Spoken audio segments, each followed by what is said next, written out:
The buckboard bench creaked underneath me, a strident voice scraping and dissonant against the soft jingle of Buttercup's harness and the low rumble of Doc's Buick in front of me. A lavender blanket of dusk hung over the road winding into the mountains. My little Rosemary was snuggled in the wagon bed beside her Uncle Peter.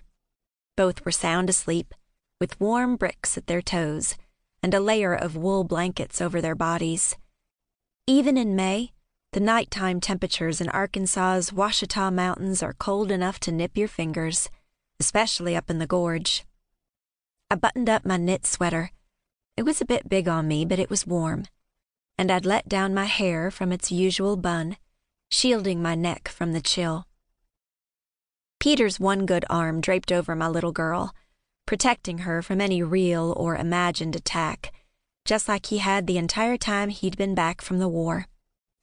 Next to them, Dovey May slumped against the side of the wagon, snoring slightly, a bit of straw sticking out of her neatly coiffed silver hair.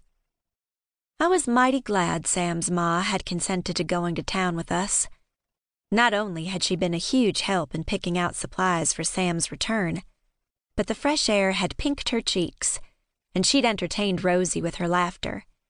It was almost like the old Dovey May was there, strong and healthy.